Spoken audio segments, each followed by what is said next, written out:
안녕하세요. 마틀다입니다. 오늘은 우리가 사랑하는 성녀 파우스티나 수녀님의 일기를 읽어드리겠습니다. 수녀님이 누구인지 궁금하신 분은 동영상 아래를 참고하세요. 1937년 1월 19일 지금의 내 삶은 평화롭게 하느님을 의식하면서 흘러가고 있다. 침묵하는 내 영혼은 그분으로 인해 살아가고 내가 의식하는 내 영혼 속에 살아계신 하느님은 행복과 힘의 원천이 되어 주신다. 나는 하느님께서 거처하시는 내 영혼의 깊은 곳을 벗어나서는 행복을 추구하지 않는다. 나는 하느님의 거처하심을 의식하고 있다. 나는 스스로를 다른 이들과 함께 나누어야 할 필요를 느낀다. 나는 내 영혼 안에 행복의 샘을 발견했다. 그 행복의 샘은 하느님이시다. 오, 저의 하느님, 저는 저를 둘러싸고 있는 모든 것이 하느님으로 가득 차 있음을 봅니다. 그리고 무엇보다도 저 자신의 영혼을 하느님의 은총이 온통 아름답게 단장하고 있음을 봅니다. 저는 제가 영원에서 살 삶을 지금 벌써 이 세상에서 살기 시작할 것입니다. 침묵은 아주 강력한 언어이기 때문에 살아계신 하느님의 어좌에까지 도달한다. 침묵은 비밀스럽지만 살아있고 강력한 하느님의 언어다. 예수님, 주님은 한 영혼의 위대함은 위대한 행동에 있는 것이 아니라 위대한 사랑에 있다는 것을 제가 이해하고 알 수 있게 해 주셨습니다. 사랑은 고귀한 가치를 가진 것입니다. 사랑이 우리의 모든 행동을 위대하게 만들어 줍니다. 우리의 행동들은 그 자체로서는 작고 평범한 것이지만 사랑 때문에 하느님 앞에서 크고도 강력한 것이 됩니다. 사랑은 자기가 만지는 모든 것을 하느님께서 기뻐하시는 아름다운 것으로 변화시켜주는 신비다. 하느님의 사랑은 영혼을 자유롭게 해준다.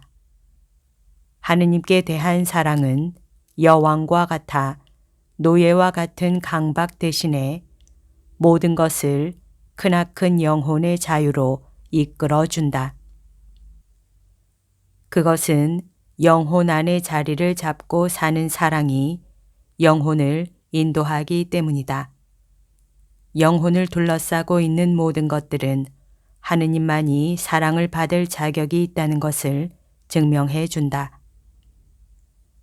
하느님을 사랑하고 그분 안에 잠겨 있는 영혼은 일상의 임무를 수행할 때도 영성체를 하는 것과 같은 태도로 수행한다. 그리고 하느님 사랑의 눈길 아래에서 아주 사소한 임무라도 정성을 다해서 수행한다. 그 영혼은 혹시라도 자기가 한 일이 나중에 성공적이지 못한 것으로 드러난다 해도 걱정하지 않는다. 그 일을 행할 때 자신의 능력과 정성을 다해서 했기 때문에 성공을 거두지 못했다고 해도 마음의 평정을 잃지 않는다. 지속적으로 누리고 있는 하느님의 살아계신 현존이 영혼을 떠나는 일이 생기더라도 영혼은 살아있는 신앙의 힘으로 삶을 지탱하기 위해 노력한다. 영혼은 쉴 때가 있고 싸울 때가 있다는 것을 안다. 자신의 의지를 통해서 영혼은 언제나 하느님과 함께 한다. 영혼은 무사와도 같이 전투를 잘 할 수 있도록 훈련이 되어 있다. 영혼은 먼 곳에서도 원수들이 어디에 숨어 있는지를 알아보고 전투를 할 준비가 되어 있다. 영혼은 자신이 혼자가 아니라는 것을 안다. 하느님께서 영혼의 힘이시기에. 1937년 1월 21일. 오늘 아침 일찍부터 나는 아주 놀라울 정도로 주님과 일치되어 있음을 느꼈다. 저녁에 병원의 원목 신부님이 나를 찾아오셨다. 우리가 이야기를 한 지 얼마 되지 않아서 나는 내 영이 하느님 안으로 잠겨 들어가는 것을 느꼈다. 그리고 내 주위에서 무슨 일이 일어나는지를 알 수 없을 정도로 감각을 잃기 시작했다.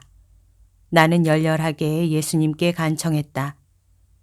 저에게 이야기할 수 있는 능력을 주십시오. 그리고 주님께서는 내가 신부님과 자유롭게 이야기를 할 수 있게 해 주셨다. 그러나 신부님이 하는 말을 이해할 수 없는 순간이 한 번 있었다. 나는 그의 목소리는 들었는데 도저히 그를 이해할 수가 없었다. 그래서 나는 그의 목소리를 들었지만 이해할 수가 없었다고 사과했다. 이것이 하느님과 일치하는 은총의 순간이다. 그러나 불완전한 것일 수밖에 없다. 왜냐하면 외적인 감각도 함께 작용하고 있기 때문이다. 그렇기에 하느님 안으로 완전히 잠겨들지는 않는 것이다. 하느님 안에 완전히 몰입하게 되면 모든 감각들이 정지된다. 자주 일어나는 일이지만 영혼은 외적으로 아무것도 보지도 듣지도 못하게 되고 영혼의 전 존재가 자유롭게 하느님 안으로 흡수되어 버린다. 그런 은총이 나를 찾아올 때는 나는 혼자 있기를 원한다. 그래서 나는 예수님께 사람들의 눈에서 나를 보호해 달라고 청한다. 나는 정말 신부님 앞에서 부끄러웠다. 그러나 고해성사를 통해서 신부님이 나를 조금이나마 이해하게 되었기 때문에 안심할 수 있었다.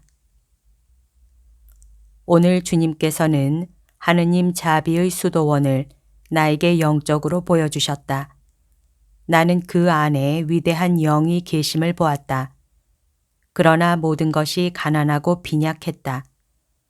오, 저의 예수님, 주님께서는 제가 영적으로 이 영혼들과 함께 살도록 허락하고 계십니다. 그러나 아마 실제로 저는 절대로 그곳에 발을 들여놓을 수가 없을 것입니다. 그렇지만 주님의 이름은 찬양받으소서. 그리고 주님께서 지향하신 것들이 모두 이루어지기를 바랍니다. 1937년 1월 22일. 오늘은 금요일입니다. 저의 영혼은 고통의 바다에 빠져 있습니다. 죄인들이 저에게서 모든 것을 빼앗아 갔습니다. 그러나 좋습니다. 죄인들을 위해서 죄인들이 주님의 선하심과 무한한 자비를 알게 하기 위해서 저는 모든 것을 내어 주었습니다. 비가 오나 해가 뜨나 저는 언제나 주님께 충실할 것입니다. 의사는 오늘 나에게 미사에는 가지 말고 다만 영성체만 할 것을 명했다. 나는 모든 미사에 참여하고 싶었다. 그렇지만 나의 고해 신부도 의사의 말대로 내가 순명할 것을 명했다. 수녀님이 건강을 회복하는 것이 하느님의 뜻입니다. 그러니까 수녀님은 어떤 종류의 고행도 해서는 안 됩니다. 수녀님 순명하십시오. 그러면 하느님께서 수녀님에게 보상을 하실 것입니다.